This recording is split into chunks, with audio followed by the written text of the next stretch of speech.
Hello दोस्तों, स्वागत है आपका पैराडाइज एजुकेटर चैनल में।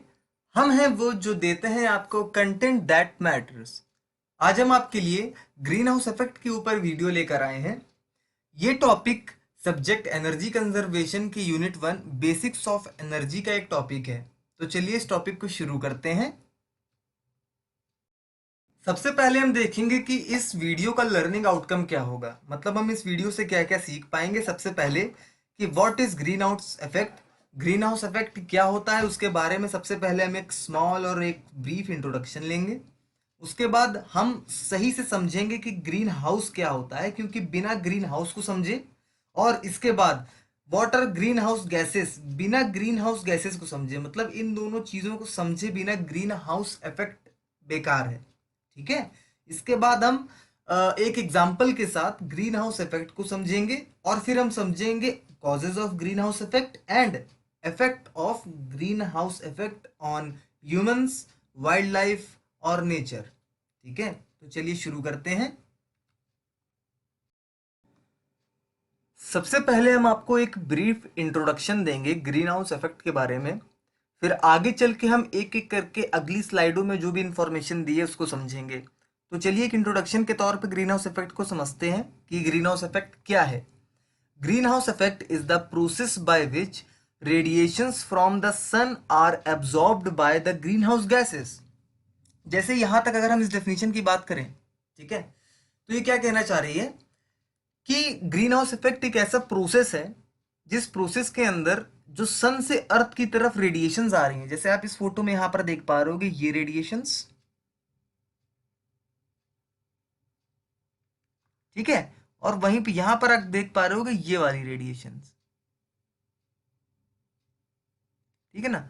ये रेडिएशंस सन से अर्थ की तरफ आ रही हैं, और जैसे ही ये एटमॉस्फेयर आप देख पा रहे होगे, ये देखिए ये है एटमॉस्फेयर, ये जो लेयर आपको दिख रही है ये एटमॉस्फेयर की लेयर है। ठीक है। जैसे ही एटमॉस्फेयर के अंदर ये रेडिएशंस एंटर करती हैं, ठीक है, वैसे ही एब्जॉर्ब होना शुरू हो जाती हैं। कौन एब्जॉर्ब करता है इन रेडिएशंस को? Green house gases. कौन एब्जॉर्ब करता है? Green house gases.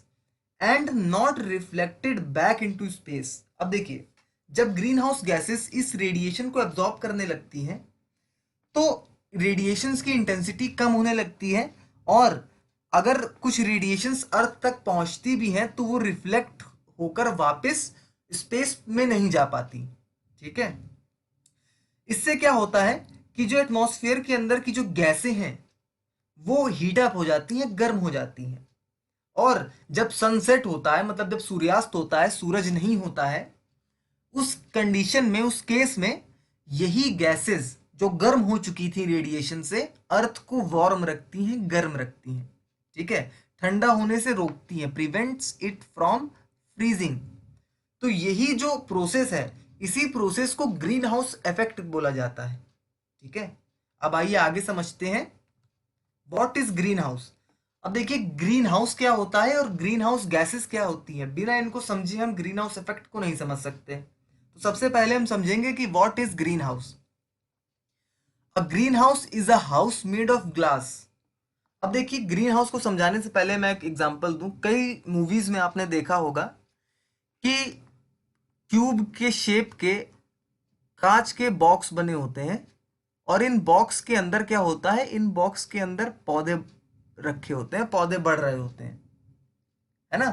तो इसी एग्जाम्पल को ध्यान में रखते हुए ग्रीन हाउस समझिएगा कि a green house is a house made of glass. जैसे ये एक हाउस है, ग्रीन हाउस है, जो कि ग्लास से बना हुआ है, और इसका यूज क्यों क्या किया जाता है? That can be use to grow plants. जैसे कि आप इस जगह देख पा रहे होंगे, और जो मैंने एग्जाम्पल बताया था उससे भी आप समझ पा रहे होंगे। The sun's radiation warm the plants and the air inside the greenhouse. अब जैसे जो हमारा सन है, ठीक है ना, सन की जो रेडिएशंस इस ग्रीन हाउस पे पड़ रही हैं, इस ग्लास के बॉक्स पे पड़ रही हैं, जिसे हम ग्रीन हाउस कह रहे हैं, तो क्या होता है कि ये ग्लास गर्म होता है, और उसके अंदर प्लांट है और एयर भरी हुई है, एयर या गैसेस आप कह लो, वो भी गर्म होती हैं। ठीक है। फिर क्या होता है कि प्लांट को ये सनलाइट, ये हीट ग्रो करने में हेल्प करती है। ठीक है। अब जब सनसेट हो जाता है, मतलब ये रेडिएशंस आना जब बंद हो जाती हैं, उस कंडीशन में क्या होता है कि जो हीट इस बॉक्स के अंदर ट्रैप हो चुकी है, कैसे ट्रैप हुई, जो रेडिएशंस इस गैस के अंदर एब्जॉर्ब, गैसों ने एब्जॉर्ब किया था, वही अंदर ट्रैप हो गई हीट। तो वही रात के समय, सनसेट के समय इस प्लांट को गर्म रखती हैं, हीटअप रखती हैं। ठीक है ना। इसीलिए इस डिब्बे को कहा गया है, इस ग्लास के बॉक्स को कहा गया है ग्रीन हाउस। ठीक है। अब वही डेफिनेशन भी यहां कह रही है कि green house is a house made of glass that can be use to grow plants. The sun's radiation warm the plants and the air inside the greenhouse. The heat trapped inside can't escape out. जो heat अंदर trap हो गई है वो बाहर नहीं निकल पाती है। And warms the greenhouse, और इस डब्बे को अंदर से गर्म करती है। Which is essential for the growth of the plants, जो कि बहुत जरूरी है प्लांट के ग्रो होने के लिए। तो यहां तक आई होप कि आपको समझ में आ गया होगा। अब देखिए, same is the case in the earth atmosphere. अब जैसे मैंने पीछे जो आपको ग्रीन हाउस इफेक्ट की एक स्मॉल ब्रीफ इंट्रोडक्शन दिया, उसमें भी मैंने आपको यही सेम चीज समझाई थी। ठीक है, कि अर्थ को एज्यूम कर लीजिए कि अर्थ एक प्लांट है, और जो उसके बाहर का एटमॉस्फेयर है, वातावरण है, वो एक ग्रीन हाउस है, इस तरीके का ग्लास का ग्रीन हाउस है। ठीक है। तो जैसे ही सन की रेडिएशन अर्थ की तरफ आती है, वो ग्लास से पास होते हुए अर्थ पे आती हैं, और अर्थ और ग्लास के बीच में जो गैसेस भरी हुई है, गैसेस ट्रैप्ड हैं, वो गैसेस इन रेडिएशंस को एब्जॉर्ब करती हैं, और रेडिएशंस वापस रिफ्लेक्ट होकर स्पेस में नहीं जा पाती हैं। अगर जा भी पाती हैं तो बहुत स्मॉल इंटेंसिटी में जा पाती हैं। फिर जब सन सेट हो जाता है, तब अर्थ को तो भाई गर्म रहना है, क्योंकि वहां पे इंसान, हम लोग रह रहे हैं, ह्यूमंस रह रहे हैं, उनको गर्मी की बहुत ज़रूरत है। तो गर्मी कहाँ से आए जब सूरज नहीं है? तो वो गर्मी इन्हीं गैसेस जो कि रेडिएशंस को एब्जॉर्ब कर चुकी थी और हीट अप हो चुकी हैं, गर्मी हम लोगों को यही गैस प्रोवाइड करती हैं, मतलब हम लोग को गर्म यही गैस रखती हैं।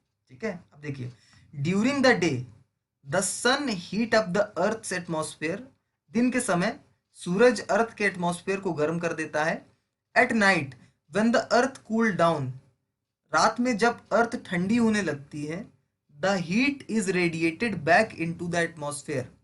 तो जो हीट है अर्थ की, वो एटमॉस्फेयर, जैसे अर्थ जब ठंडी होगी, अर्थ कूल होगी, कोई भी चीज जब ठंडी होती है तो वो हीट रिलीज करती है।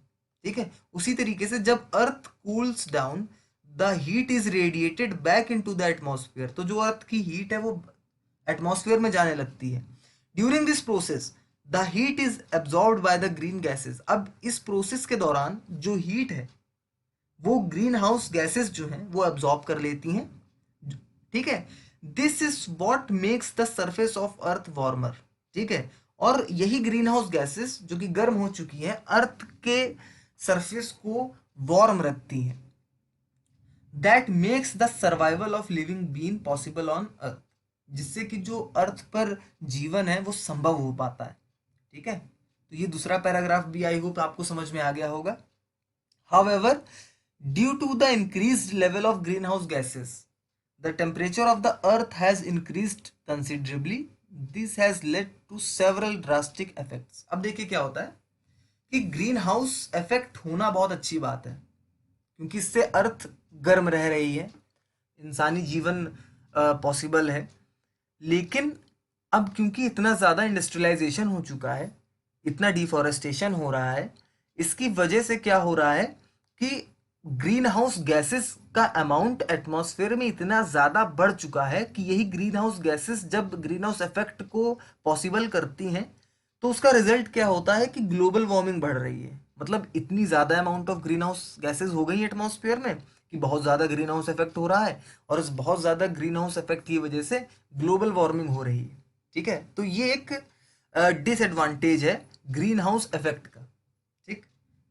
तो आई होप कि आपको ग्रीन हाउस समझ में आ गया होगा कि क्या है। अब आगे समझते हैं, what are green house gases. Green house gases क्या हैं? देखिए, हमने ग्रीन हाउस इफेक्ट का इंट्रोडक्शन ले लिया, ग्रीन हाउस समझ लिया क्या होता है। अब बारी आती है ग्रीन हाउस गैसेस की। तो देखिए, greenhouse gases are the gases that absorb the infrared radiations and create a greenhouse effect। अब सन से जो रेडिएशंस अर्थ की तरफ आ रही हैं हमारे एटमॉस्फेयर में, जो गैस इस रेडिएशन को एब्जॉर्ब कर लेती है उसे हम ग्रीन हाउस गैस बोलते हैं। जैसे कि एग्जाम्पल के तौर पे कार्बन डाइऑक्साइड है हमारे एटमॉस्फेयर में, वो सन के रेडिएशन को एब्जॉर्ब करती है, तो ये ग्रीन हाउस गैस है। ठीक। क्लोरोफ्लोरोकार्बन CH3, ये भी सन की रेडिएशन को एब्जॉर्ब करती है, तो ये भी एक ग्रीन हाउस गैस है। मीथेन भी एब्जॉर्ब करती है, ये भी एक ग्रीन हाउस गैस है। Ozone layer, ozone gas O3 जिसको हम कहते हैं, ये भी एक ग्रीन हाउस गैस है। ठीक है। और nitrogen dioxide, nitrogen oxide, x का में 2 आ सकता है, NO3 हो सकता है, N2O5 हो सकता है, N2O3 हो सकता है, कुछ भी हो सकता है। ठीक है। तो ये भी ग्रीन हाउस गैसेस है। समझ गए आप? तो ये कुछ एग्जांपल्स थे ग्रीन हाउस गैसेस के, जिनका काम क्या है, जिनका काम है सन की रेडिएशन को अब्सॉर्ब कर लेना और अर्थ को वार्म रखना। ठीक। अब हमने क्या आपको बताया कि डिसएडवांटेज क्या है ग्रीन हाउस इफेक्ट का, कि एटमॉस्फेयर में इन गैसों की अमाउंट बहुत ज्यादा बढ़ता जा रहा है, जिसकी वजह से ग्लोबल वार्मिंग हो रही है। ठीक है। तो वो कौन सी गैसें हैं जिनका अमाउंट बढ़ता जा रहा है? कार्बन डाइऑक्साइड का बढ़ता जा रहा है, CFC का बढ़ता जा रहा है, मीथेन का बढ़ता जा रहा है, ओजोन का बढ़ता जा रहा है, NOx का बढ़ता जा रहा है। तो हमें कुछ ऐसे स्टेप उठाने चाहिए जिससे इनका जो अमाउंट है, परसेंटेज है एटमॉस्फेयर में, वो मेंटेन रहे, बहुत ज़्यादा ना हो, क्योंकि अगर बहुत ज़्यादा होगा तो आगे चल के हम ही को दिक्कत आएगी। ठीक। अगला point, the major contributors to greenhouse gases are factories. अब ये ग्रीन हाउस गैसेज एटमॉस्फेयर में इनका परसेंटेज बढ़ कैसे रहा है? फैक्ट्रियों की वजह से बढ़ रहा है, क्योंकि फैक्ट्रीज दिन दर दिन खूब ज़्यादा गैसेज रिलीज करती हैं एटमॉस्फेयर में, तो वो एटमॉस्फेयर में ऊपर की तरफ जाती हैं गैसें, और यही ग्रीन हाउस गैसेस का काम करती हैं। ऑटोमोबाइल जो हमारी गाड़ियां हैं उनसे जो गैस रिलीज होती है वो भी ग्रीन हाउस गैस है, जैसे sulphur dioxide, nitrogen dioxide. Deforestation होने से ऑक्सीजन का प्रोडक्शन नहीं हो पा रहा है। ठीक है। कार्बन डाइऑक्साइड तो जितनी थी उतनी ही रह रही है, लेकिन ऑक्सीजन भी सफिशिएंटली प्रोड्यूस नहीं हो रही है। ठीक है। तो उससे भी ग्रीन हाउस इफेक्ट बढ़ रहा है। The increased number of factories and automobile increases the amount of these gases in the atmosphere। ये मैंने आपको बात समझा दी है। The greenhouse gases never let the radiation escape from earth and increases the surface temperature of earth। अब जितनी ज़्यादा green house gases atmosphere में होंगी उतना ज़्यादा सन की हीट ट्रैप हो जाएगी एटमॉस्फेयर में, बाहर नहीं जा पाएगी और अर्थ का ही टेम्परेचर बढ़ेगा। ये लाइन कह रही है। This then leads to global warming, और जिसकी वजह से ग्लोबल वार्मिंग होगी। ठीक है ना? ये एक बहुत इंपॉर्टेंट टर्म है, ग्लोबल वार्मिंग। तो आई होप कि आपको इतना समझ में आ गया होगा। अब देखिए अगली स्लाइड में हम समझेंगे explanation of green house effect. अब यहां पर मैं आपको समझाऊंगा कि ग्रीन हाउस इफेक्ट एक्चुअल में कैसे होता है। देखिए ये हमारा सन है। ठीक। ये रेडिएशंस हैं, रेडिएशंस।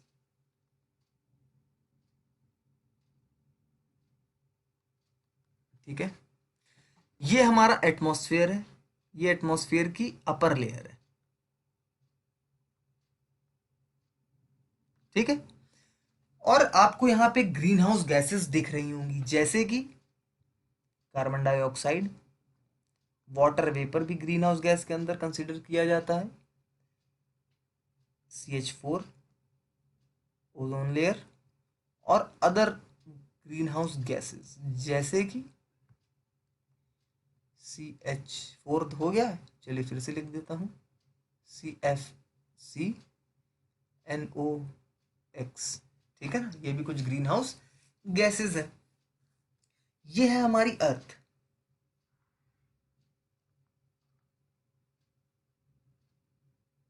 ठीक। अब देखिए वही केस कंसीडर करिए कि अर्थ हमारी प्लांट है और ये है ग्लास का एक बॉक्स। हमारा एटमॉस्फेयर ग्लास का एक बॉक्स है और अर्थ हमारी प्लांट है। सन की रेडिएशन जो अर्थ की तरफ आ रही है वो जैसे ही एटमॉस्फेयर के अंदर एंटर करती हैं और अर्थ तक पहुंचती हैं, तो जब तक सन है तब तक तो ये रेडिएशंस अर्थ तक पहुंच ही रही हैं कुछ ना कुछ। और क्योंकि देख रहे होगे आप कि यहाँ पर 3 लाइंस थी, यहाँ पर 2 रह गई और यहाँ आते आते 1 हो गई। तो ये 1 कैसे हो गई? जैसे ही रेडिएशंस ने एटमॉस्फेयर में एंटर किया तो ये जो ग्रीन हाउस गैसेज हैं, ये green house gases in radiations को अपने अंदर एब्जॉर्ब करने लगती हैं। ठीक है। और जैसे और मतलब जितनी अर्थ से रेडिएशन अर्थ की तरफ आ रही थी, उतनी पूरी रेडिएशंस अर्थ तक नहीं पहुंचती हैं। कुछ तो यहीं से रिफ्लेक्ट बैक हो जाती हैं, और जो पहुंचती हैं वो बहुत कम पहुंचती हैं। ठीक। तो अर्थ तक जो गर्मी एक तरीके से गर्मी कह लीजिए, हीट कह लीजिए, ये सिर्फ एक लाइन ऑफ हीट अर्थ तक पहुंच रही है। और फिर अर्थ से की सरफेस से टकराने के बाद ये भी बाहर की तरफ जाना चाह रही है। ठीक है। और तो मेन ग्रीन हाउस गैसेस जो इस रीजन में है, वो इस रेडिएशंस को बाहर नहीं जाने देते। ठीक है ना। तो आप देख पा रहे होगे कि बाहर की तरफ रेडिएशंस नहीं जा पा रही हैं। ऐसा इसलिए होता है कि ग्रीन हाउस गैसेस इतनी ज़्यादा अमाउंट में एटमॉस्फेयर में है कि इन रेडिएशंस को ट्रैप कर लेती हैं।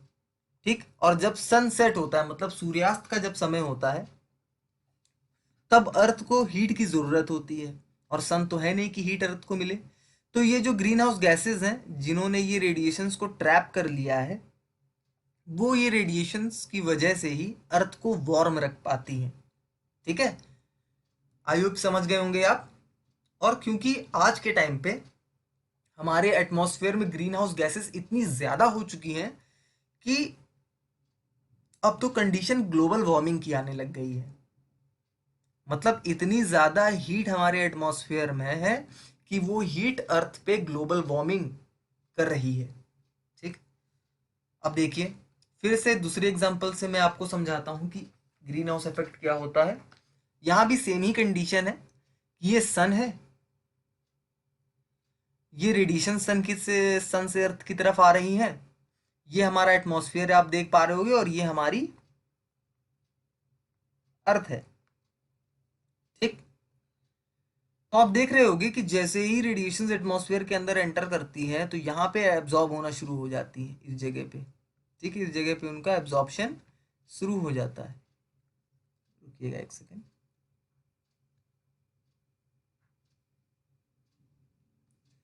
इस जगह पे एब्जॉर्ब होना शुरू हो जाती है, और जब वो अर्थ की सरफेस से टकराती हैं और रिफ्लेक्ट होने की कोशिश करती हैं, तो क्या होता है कि maximum amount of radiations are absorbed in this region, and still some intensity of radiations are left, which are trapped also by these greenhouse gases। है ना। ये मैंने ये कहा कि मैक्सिमम अमाउंट ऑफ रेडिएशंस तो यहाँ पर एब्जॉर्ब हो जाती हैं, और अर्थ की सरफेस से टकराने के बाद जो रेडिएशन रिफ्लेक्ट होती है, उन्हें भी ये ग्रीन हाउस गैसेस अपने में एब्जॉर्ब कर देती हैं, ट्रैप कर लेती हैं, मतलब बाहर नहीं जाने देती एटमॉस्फेयर के। ठीक है। तो दिन के समय पर तो सन की कंटिन्यूस रेडिएशन अर्थ तक पहुंचती है, लेकिन रात में जब सन की रेडिएशन उस एरिया में कई एरियो में नहीं पहुंचती है, तो वहां पर क्या होता है कि यही ग्रीन हाउस गैसेज ही अर्थ की सरफेस को गर्म रखती हैं। और आज के टाइम पर इतनी ज़्यादा ग्रीन हाउस गैस हो चुकी हैं कि अर्थ पे गर्मी तो है, लेकिन इतनी ज़्यादा गर्मी है कि ग्लोबल वार्मिंग होने लग रही है ना। जैसे ये कंडीशन आप देख पा रहे हो ग्लोबल वार्मिंग वाली, ये चीज़ कि अर्थ ही हीट को रेडिएट कर रही है, ग्लोबल वार्मिंग, है ना। चलिए अब समझते हैं causes of green house effect और effects of green house gases. ठीक है ना। Causes of green house effect क्या है कि डिफॉरेस्टेशन की वजह से ग्रीन हाउस इफेक्ट क्यों होता है? ग्रीन हाउस इफेक्ट होता है डिफॉरेस्टेशन की वजह से, क्योंकि पेड़ कम होने लग रहे हैं, ऑक्सीजन का अमाउंट हमारे अर्थ पर ज़्यादा हो नहीं रहा है क्योंकि पेड़ काटे जा रहे हैं, और कार्बन डाइऑक्साइड उतनी की उतनी बनी है और इंक्रीज ही हो रही है हमारे एटमॉस्फेयर में, जिसकी वजह से डिफॉरेस्टे ग्रीन हाउस इफेक्ट हो रहा है। ठीक है। क्योंकि कार्बन डाइऑक्साइड भी ग्रीन हाउस गैस है। बर्निंग ऑफ फॉसिल फ्यूल्स, जब हम ईंधन को जलाते हैं तो जो गैस निकलती हैं, जैसे कि sulphur dioxide, nitrogen dioxide, carbon monoxide, methane, CFC, है ना, एटसेट्रा। ये सारी क्या है, ग्रीन हाउस गैसेज हैं। और ये जब फ्यूल बर्न होता है तो ये गैस रिलीज होती है और ये गैस एटमॉस्फेयर में ऊपर की तरफ जाने लगती हैं। और एटमॉस्फेयर में ऊपर की तरफ जाने के बाद ये ग्रीन हाउस इफेक्ट करती हैं। ठीक है ना। तो जितनी ज़्यादा ये गैस होंगी उतना ज़्यादा ग्रीन हाउस इफेक्ट होगा, और जितना ज़्यादा ग्रीन हाउस इफेक्ट होगा ग्लोबल वार्मिंग उतनी ही बढ़ेगी। ठीक है। तो हमें क्या करना है, हमें ये करना है कि फॉसिल फ्यूल्स का यूज़ कम से कम करना है, और रिन्यूएबल एनर्जी जैसे कि सनलाइट और आपकी विंड एनर्जी, इनका यूज़ ज़्यादा करना है।